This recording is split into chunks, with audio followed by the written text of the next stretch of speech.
అక్కడ తిరుపతిలో మొన్న ఈ మధ్యకాలంలోనే ఎన్నిక జరిగింది.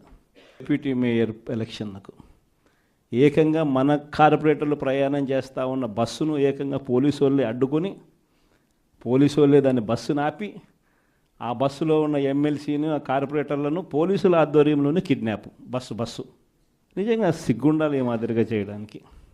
విశాఖపట్నంలో జరుగుతూ ఉంది. విశాఖపట్నంలో ఉన్న 98 స్థానాలకు 58 స్థానాల్లో 56 స్థానాల్లో వైసీపీ గెలిచింది.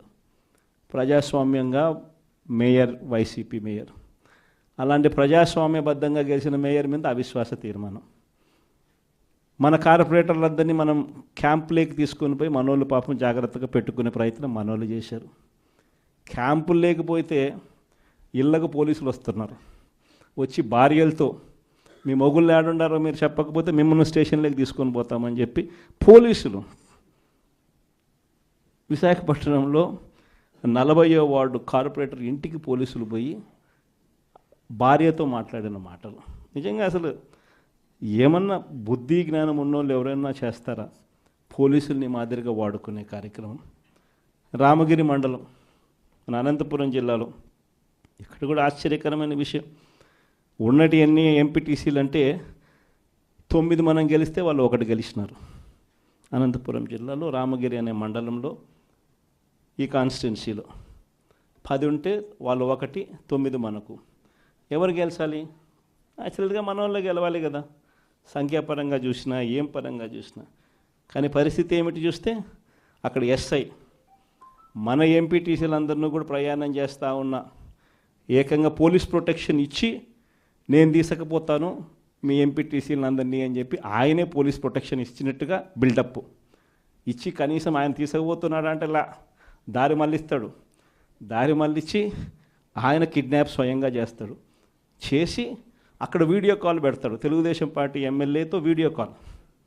తెలుగుదేశం పార్టీ ఎమ్మెల్యే ఆయన కొడుకు. వీడియో కాల్లో మన ఎంపీటీసీని ప్రలోభ పెట్టే కార్యక్రమం ఎస్ఐ, ఒక బ్రోకర్గా ఎస్ఐ బిహేవ్ చేస్తాడు వీడియో కాల్ పెట్టి.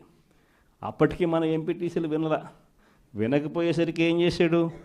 ఈయనే కిడ్నాప్ తీసుకొని పోయి ఏకంగా మండల కేంద్రాలయంలో వీళ్ళందరినీ నిర్బంధించి బైండ్ ఓవర్ చేస్తారు. అక్కడికి మన ఎమ్మెల్యే, మన మాజీ మంత్రి, అక్కడ మన మహిళ మాజీ మంత్రి ఇద్దరు వెళ్ళి అక్కడ ధర్నా చేయాల్సిన పరిస్థితిలోకి వాళ్ళు పోయి, మన ఎంపీటీసీలను మనం తీసుకొని మనం పోతే మన వాళ్ళ మీదనే కేసులు. చివరికి అంతటితో కూడా ఆగిపోలే. ఆ మండలంలో భయం రావాలట. ఆ మండలంలో భయం రావాలని రామగిరి మండలంలో ఏం చేశారు? ఒక ఇంపార్టెంట్ బీసీ లీడర్ను, లింగమయ్య అనే ఇంపార్టెంట్ బీసీ లీడర్ను చంపేసినారు. పోలీసులు ఏం చేస్తూ ఉన్నారు? పోలీసుల సమక్షంలో ఏకంగా చంద్రబాబు నాయుడు గారు ప్రతి కాన్స్టిట్యున్సీలో చేయిస్తూ ఉండేది ఏమిటి? ఇదే నిజంగా ప్రజాస్వామ్యం? ఈ మాదిరిగా నిజంగా ప్రభుత్వం అన్నది పరిపాలన చేయాల్సింది ఈ మాదిరిగా చేయాలనా? ఇంకొక ఎగ్జాంపుల్, రామకుప్పం అంటే స్వయాన చంద్రబాబు నాయుడు గారు సొంత కాన్స్టిట్యున్సీ.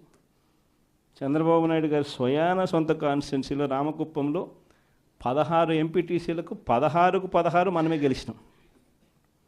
పోటీ పెట్టలా కనీసం ఈ మనిషి. పోటీ పెట్టినా వాళ్ళ ఒడుగు డిపాజిట్లు కూడా రాలా. 16కు 16 మనం గెలిస్తే అక్కడ ఎంపీటీసీ ఎన్నికల్లో మనకి ఎవరికి రావాలి? మరి ఆ పోస్టు మనకే రావాలి కదా. అక్కడలా 6 మందిని ప్రలోభ పెట్టాడు, పట్టి 6 మందిని తీసుకున్నాడు. సరే, 6 మందిని ప్రలోభ పెట్టి తీసుకుపోయినా కానీ మిగిలిన 9 మంది మనం మిగిలిన ఒకరేదో చనిపోవడమో అనర్హత జరిగింది. మిగిలిన 9 మంది మన దగ్గరే ఉండరు. అట్లా వేసుకున్నా మనమే గెలవాలి కదా. ఏం చేస్తున్నాడు? వాళ్ళు ప్రయాణం చేస్తూ ఉన్న బస్సులు దారిలో పోలీసులు అడ్డుకుంటారు. వాళ్ళని కౌంటింగ్ దగ్గరికి పంపించకుండా చంద్రబాబు నాయుడు ఏం చేస్తూ ఉన్నాడు? కోరం లేకపోయినా కూడా వాళ్ళ మనిషి గెలిచినట్టు డిక్లేర్. 6 మందే, ఈ పక్క మన దగ్గర 9 మంది ఉన్నారు. వాళ్ళు మన వాళ్ళే. ఈయన ప్రలోభ పెట్టి తీసుకున్నాడు. కనీసం అక్కడైనా గెలవాలంటే కోరమన్నా ఉండాలి. అది లేదు. స్వయాన చంద్రబాబు నాయుడు గారు సొంత కాన్స్టిట్యున్సీ పోలీసుల్ని ఈ మాదిరిగా వాడుకొని వ్యవస్థను కోరం లేకపోయినా కూడా డిక్లేర్ చేయించుకొని, అది కూడా ఏంది? ఒక చిన్న ఎంపీపీ పోస్టు. ముఖ్యమంత్రి స్థానంలో కూర్చున్నాడు మనిషి, రాష్ట్రానికి కుప్పానికి ఆయనే ఎమ్మెల్యే. అయినా కానీ ఒక ఎంపీపీ స్థానానికి ముఖ్యమంత్రి స్థానంలో ఉన్న వ్యక్తి బలం లేకపోయినా, నెంబర్లు లేకపోయినా వ్యవహరిస్తూ ఉన్న తీరు ఇది. ఇంకొకటి గోపవరం, ఇది మా కడప జిల్లా. దీంట్లో ఉప సర్పంచ్ పదవికి ప్రొద్దుటూరు కాన్స్టిట్యున్సీ నియోజకవర్గంలో ఉప సర్పంచ్ పదవికి సంబంధించిన ఎన్నిక. ఇందులో 19 గెలిచాం మనం. వాళ్ళు గెలిచింది కేవలం ఒక నలుగురిని ప్రలోభపెట్టి తీసుకున్నారు. అయినా కూడా వాళ్ళ బలం ఎంత? ఆ 1 + ఈ 4 5, మిగిలిన 15 మనవే. ఏం చేస్తూ ఉన్నారు? ఉప సర్పంచ్ పదవి కౌంటింగ్ హాల్లోకి మేమే తీసుకొని పోతాం ఈ 15 మందిని అని చెప్పి వీళ్ళే పోలీసులు బండ్లో ఎక్కించుకొని వీళ్ళని తీసుకొని పోయి తెలుగుదేశం పార్టీ సభ్యులు ఉన్న చోట, మనుషులు ఉన్న చోట ఇడిచిపెట్టేసి వచ్చేసినారు. అంటే వాళ్ళను కొట్టమని, దౌర్జన్యం చేయమని, రానికుండా చేయమని చెప్పి పోలీసులు. అయినా కానీ వెనకాల మన జీపులు ఫాలో అవుతూ ఉన్నాయి కాబట్టి వెంటనే వాళ్ళని ఎక్కించుకొని మళ్ళీ తీసుకొని పోగలిగాం. తీసుకొని పోయేసరికి కౌంటింగ్ హాల్లోకి పోయేసరికి మన ఎమ్మెల్యే అభ్యర్థిని లోపలికి పంపించరు. మన ఎమ్మెల్యే అభ్యర్థి రారు, కానీ వాళ్ళ మనుషులందరూ లోపల ఉంటారు. అక్కడ ఇంకా నకిలీ వార్డు మెంబర్లతో ఐడి కార్డులు క్రియేట్ చేసి ఎన్నికల అధికారి లాస్ట్కి అది నకిలీ, ఇవి మేము ఒప్పుకోము అని చెప్పి చెప్తే ఎన్నిక వాయిదా జరిగింది. అది మళ్ళా రెండో రోజు మళ్ళీ ఎన్నికకి పిలిచినారు. రెండో రోజు మళ్ళీ ఎన్నికకి వెళ్ళిపోతే రెండో రోజు ఏమంటాడు, ఎన్నికల అధికారి గుండెపోటు అంట. మళ్ళీ వాయిదా. బలం లేనప్పుడు